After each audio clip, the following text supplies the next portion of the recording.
부동산 가격이 일단 막 이렇게 올랐어요. 그 오른 이유가 좀 전에 말씀드린 것처럼 주로 가계부채를 막 키워서 이렇게 올라갔는데, 그러면 이 가계부채를 줄이고 이 집값을 떨어뜨리려고 하는 정책을 써야 하는데 그게 아니라 현상 유지를 하려고 한다는 거예요.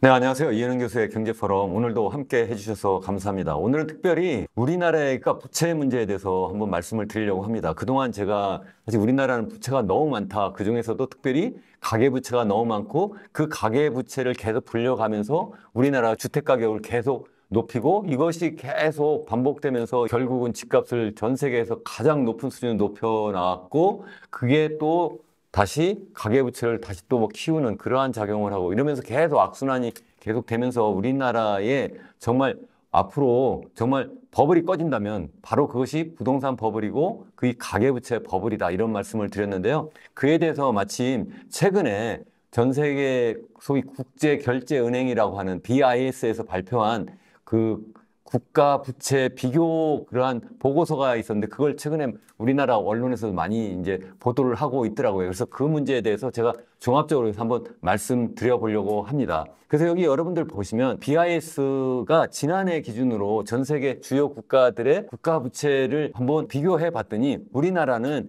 이 국가 부채 하면 우리가 보통 가계부채, 기업부채, 그리고 정부부채, 이 세 개 부문에서의 그 부채를 전부 합한 것을 우리가 국가부채라고 하는데, 그 국가부채가 6,000조가 넘었더라. 정확하게 하면 6,033조가 되었더라는 거고요. 그것이 그 속으로 들여다보면 여기에 표에서 나와 있는 것처럼 기업부채가 2,734조, 그리고 우리 가계부채가 2,246조, 그리고 정부부채가 1,053조 정도 되더라. 그래서 전부 합하면 6,033조 정도 되더라는 거고요. 이 정도면 우리나라의 GDP, 지난해 GDP에 비해서 2.7배 정도 되더라. 그러니까 270% 정도, 이 정도 되더라는 거죠. 그러니까 6,033조를 우리나라의 GDP로 나눠보면 이게 무려 2.7배 정도 되더라. 이 정도면 2013년의 경우에는 당시에 3,000조 정도 되었으니까 한 11년 만에 이게 2배로 늘어났더라는 거예요. 이게 2배로 이렇게 늘어났는데 10년 남짓밖에 걸리지 않더라. 이거는 정말 엄청나게 빠르게 빚이 증가했다. 그래서 이거는 전 세계 이 주요 국가들, 이 BIS에서 비교한 국가들 중에서는 단연코 1위더라 하는 이야기고요. 더군다나 다른 주요 국가들의 경우에는 보면 이 부채 규모가 늘어나는 것이 아니라 도리어 줄어들고 있더라는 거예요. 특별히 이 중에서 물론 규모로 보면 기업부채가 가장 크지만 사실 기업부채보다 가계부채가 정말 심각하다. 제가 이런 말씀을 많이 드렸는데요. 이 가계부채가 특별히 우리나라가 정말 전 세계에서 가장 빠른 속도로 정말 늘어나고 있다. 마치 부채라는 것은 다른 말로 빚이라고 하잖아요. 빚. 그 가계빚이 그야말로 빚의 속도로 이렇게 막 증가하고 있는 그러한 모습을 지금 현재 보여주고 있습니다. 그래서 여기 지금 또 다른 그 보도 기사인데요. 여기에서 보시면 10년간 특별히 가계부채만을 놓고 볼 때, 다시 말씀드리면 국가부채 하면 가계부채, 기업부채, 그리고 정부부채가 있는데, 이 가계부채만 보면 지난해 기준으로 2,246조 정도 되었고, 이거 GDP 대비로 100.5% 정도 된다. 이렇게 해서 이제 계산해 봤는데, 이 왼쪽 그림에서 보시는 것처럼 우리나라는 지난 10년간 무려 22.1%포인트 더 증가했더라. 뭐가요? GDP 대비 가계부채 비율이. 그러니까 이것이 지금 100%가 넘었는데 10년 전에는 이게 100%가 아니라 78% 정도, 이 정도 수준밖에 되지 않았다라는 거죠. 그러니까 굉장히 빠르게 증가했는데, 그렇게 증가한 나라들은 정말 없고, 그나마 스위스라든가 캐나다 그리고 일본 정도가 좀 증가했는데,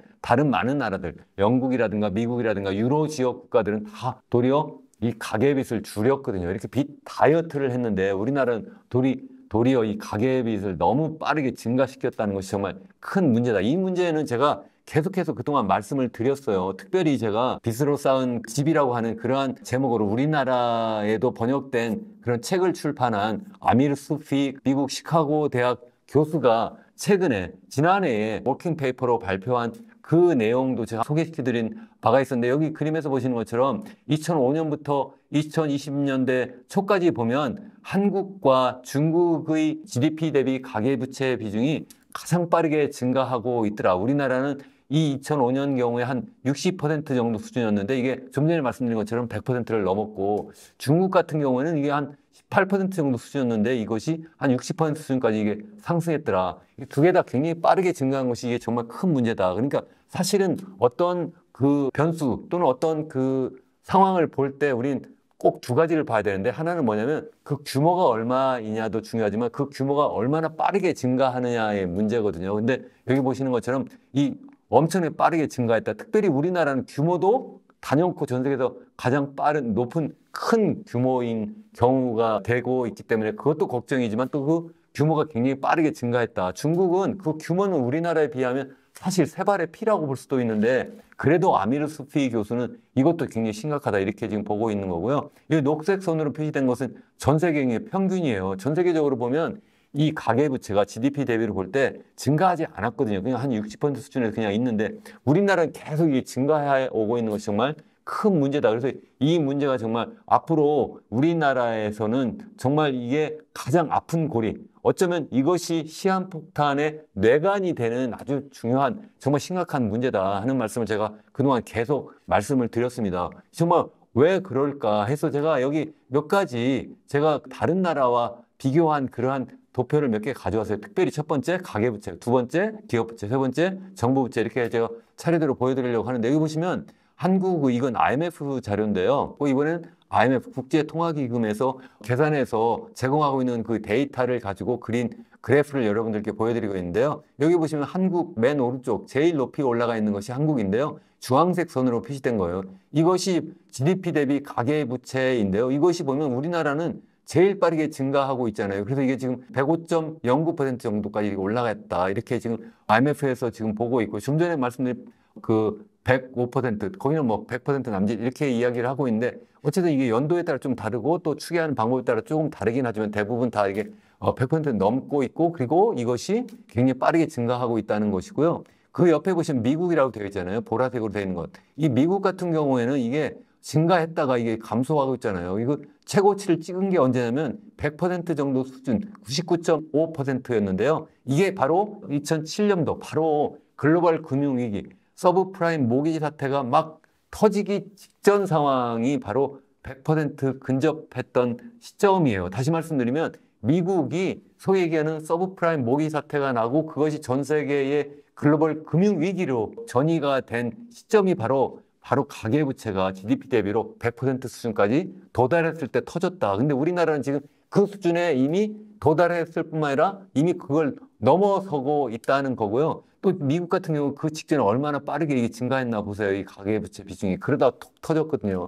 그 옆에 보면 일본이 빨간색 선으로 되어 있는데 일본도 보면 이게 1990년에 이게 버블이 꺼졌다고 말씀드렸잖아요. 주식시장의 버블도 꺼졌고 그리고 또 부동산 시장의 버블도 꺼졌는데 바로 그때 이게 빠르게 증가했다가 그게 터졌는데 그래도 이 오른쪽 아래 보시면 68% 수준밖에 되지 않았어요. 그래도 터졌다는 거예요. 근데 우리나라는 지금 높은 수준이다는 거고요. 이 중국 같은 경우에 좀 전에 아미르 수피 교수가 걱정을 했다고 했는데 그래봤자 중국은 우리나라에 비하면 세 발의 피다 이렇게 볼 수가 있는 거죠. 그리고 상대적으로 이제 기업 부채를 볼 수 있는데 기업 부채는 보시면 맨 오른쪽에 있는 주황색 선으로 되어 있는 것이 중국이고 중국이 지금 제일 심각한 거예요. 사실 중국은 가계 부채보다는 기업 부채가 굉장히 심각한 수준. 지금 GDP 대비로 한 134% 정도 되고요. 한국은 한 120% 정도 수준이에요. 그래도 이것도 굉장히 물론 높은 수준이고 사실 이것이 어떻게 보면 GDP 대비로 보면 가계부채보다도 수준이 높기 때문에 이것도 우리가 심각하게 고민을 해봐야 되는 문제이긴 해요. 그렇지만 상대적으로 더 중요한 문제가 제가 계속 얘기했지만 가계부채다. 그 이유는 뭐냐면 기업부채는 경기가 막 좋아지고 수출이 잘 되고 그러면 이게 쉽게 떨어질 수도 있는데 가계부채는 그렇게 갑자기 가계가 소득이 갑자기 확 늘어나는 게 아니잖아요. 그렇기 때문에 이게 떨어지지 않거든요. 그래서 이게 걱정이다 하는 문제고 이것이 더군다나 계속 집값을 계속 띄우고 그러면서 또 사람들이 또 빚을 계속 키우고 이런 문제가 발생하면서 문제다 하는 말씀이고요. 미국 같은 경우는 상대적으로 이 큰 기업 부채가 상당히 낮은 수준이에요. 한 78% 정도 수준. 이것은 결국 무슨 말씀이에요? 기업들이 활동을 할 때 주로 주식시장을 이용해서 자기 자본을 많이 조달해서 하는 방식으로 하는데 우리나라라든가 아니면 일본도 상대적으로 그래도 비교적 미국보다 높은 수준이죠. 결국은 빚을 내 가지고 결국은 채권을 발행해서 자본을 조달하는 이런 방식으로 하기 때문에 약간 문제가 있을 수 있다는 것을 보여주는 거고요. 정부 부채는 우리나라에서 계속 걱정은 하긴 하지만 여기 보시는 것처럼 일본이 전 세계에서 단연코 260% 수준으로 굉장히 높은 수준이고요. 이것이 계속 사실은 일본이 앞으로 성장하는데 계속 이것이 발목을 잡는 그러한 문제이기도 해요. 사실 이렇게 된 것이 뭐 여러 가지 이유가 있는데 그것은 제가 다시 한번 일본만 따로 한번 그리고 여기 보시면 정부 부채가 미국이 또 상당히 많다 이런 말씀을 제가 드렸잖아요. 한 120%가 넘는다 이런 말씀 드렸는데 그렇게 돼 있는 것을 볼 수 있고 중국도 우리나라보다 더 높은 수준 한 77% 정도 수준이에요. 근데 우리나라는 이제 50% 남짓이다. 그래서 상대적으로 우리가 그래도 좀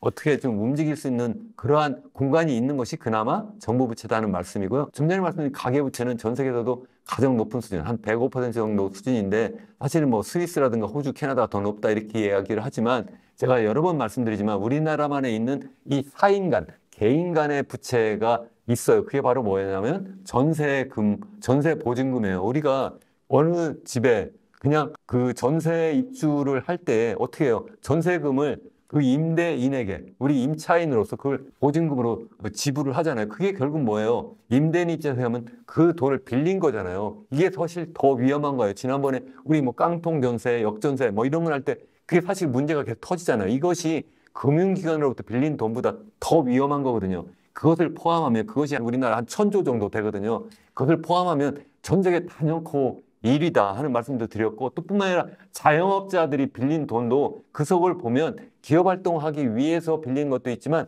거기에 상당 부분은 또 뭐냐면 그냥 그야말로 가계대출 성격이거든요. 그까지 포함하면 거의 200% 수준. 전 세계에서 정말 이렇게 높은 나라는 없다. 뭐가요? 가계부채가 이렇게 높은 나라는 없다. 이거 정말 해결하지 않으면 정말 우리나라는 정말 언제 터져도 정말 이상하지 않은 그러한 나라이다 하는 말씀입니다. 왜 그러냐면 이렇게 빚으로 쌓아 올리는 그런 경제는 첫 번째는 가계부채가 계속 증가하기 때문에 외부에서 충격이 발생하면 그냥 바로 터지는 거예요. 그래서 제가 지금 계속 말씀드린 것처럼 이게 바로 우리나라 어떤 시한폭탄의 내관이 될 수밖에 없다는 거고 그게 아니라도 이게 이미 가계부채가 너무 많기 때문에 이게 GDP 대비로 100% 넘었고 우리 가계소득 대비로 하면 200% 수준이거든요. 그게 무슨 얘기예요? 그냥 내가 그 실질 소득으로 따질 때 보면 사람들이 우리 뭐 이런 얘기 하잖아요. DSR 뭐 이런 얘기 많이 하죠. 그게 뭐냐면 총부채 원리금 상환 비율 뭐 이렇게 얘기하는데 이미 전체 소득 중에 5천만 원 소득 중에 한 50%를 전부 다 원리금 상환하는 데 쓴다고 해보세요. 그러면 어떻게 나머지 2,500만 원 가지고 살 수가 있어요. 그러니까 그걸 가지고 소비를 제대로 못하니까 그게 뭐예요?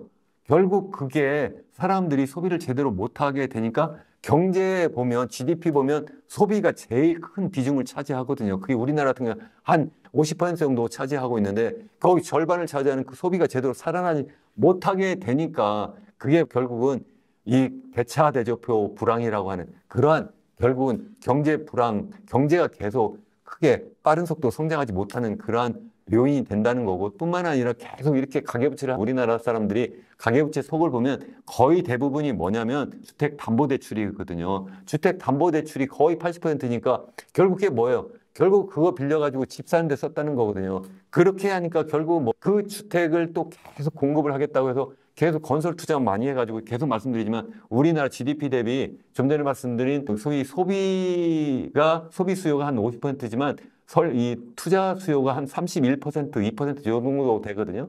그 중에 절반이 우리나라는 건설 투자예요. 건설 투자가 결국 뭐냐면 그 속을 들여다보면 그게 R&D 투자라든가 아니면 설비 투자가 절반밖에 되지 않고 나머지 절반이 다 뭐냐면 집 짓는 그 건설 투자거든요. 그걸 너무 많이 하니까 우리나라가 미래 먹거리라고 하는 이 설비 투자라든가 아니면 R&D 투자를 제대로 못한다. 그런 문제가 발생하고 또 뿐만 아니라 이게 계속 집값을 계속 띄우는 방식으로 이 가계부채가 계속 늘어나니까 이게 결국 부의 불평등을 가져온다. 그래서 이게 문제가 크다 하는 말씀 드렸고 또 주택가격이 전 세계에서 가장 높은 수준이라고 계속 제가 말씀을 드리고 있는데 이 소위 PIR, 주택가격 대비 소득으로 하면 우리나라 같은 경우는 20년 또는 25년 정도 되는데 그게 무슨 말씀이냐면 우리나라의 그 평균적인 소득, 우리 서울 기준으로 볼 때 이게 보면 한 5천만 원 좀 전에 말씀드렸잖아요. 그런데 우리나라의 평균적인 그 집값을 한번 생각을 해보세요. 어느 정도 되는지. 서울 같은 경우에는 뭐 10억, 20억 뭐 이렇게 되잖아요. 그러면 결국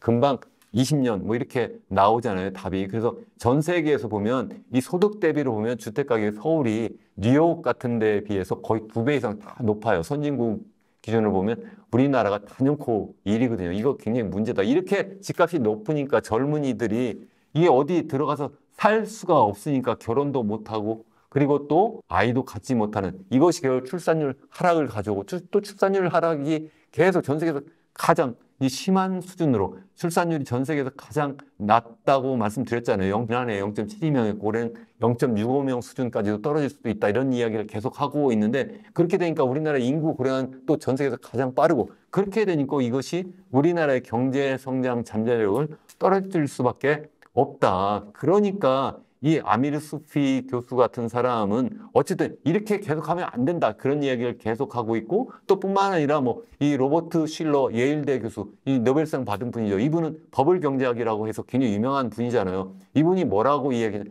계속 이렇게 갈 수가 없다. 결국은 이렇게 돼버리면 한번 터질 수밖에 없다. 왜 그러냐? 전문가라는 사람들이라든가 정치인들은 대부분 어떻게 하느냐면 부동산 가격이 일단 막 이렇게 올랐어요. 그 오른 이유가 좀 전에 말씀드린 것처럼 주로 가계부채를 막 키워서 이렇게 올라갔는데 그러면 이 가계부채를 줄이고 이 집값을 떨어뜨리려고 하는 정책을 써야 하는데 그게 아니라 현상 유지를 하려고 한다는 거예요. 그래서 우리나라가 지금 딱 그렇게 하고 있거든요. 그렇게 하면서 이것이 결국은 한번 터질 수밖에 없다. 그것이 바로 2008년도 글로벌 금융위기를 가져왔고 또 1990년 일본의 그러한 잃어버린 30년을 시작하는 그러한 버블을 꺼뜨렸다. 이런 말씀인 거예요. 제가 그래서 오늘은 일단 여기서 제가 영상을 일단 마무리하고요. 다음번 영상에서는 그렇다면 우리나라 정부는 어떻게 해서 이렇게 상황을 악화시켰는지 그래서 지금 어떻게 하고 있는지 또 앞으로 어떻게 해야 되는지 이에 대한 말씀을 제가 드리겠습니다. 다음번 영상도 기대해 주시면 감사하겠습니다. 여러분 끝까지 시청해 주셔서 감사합니다.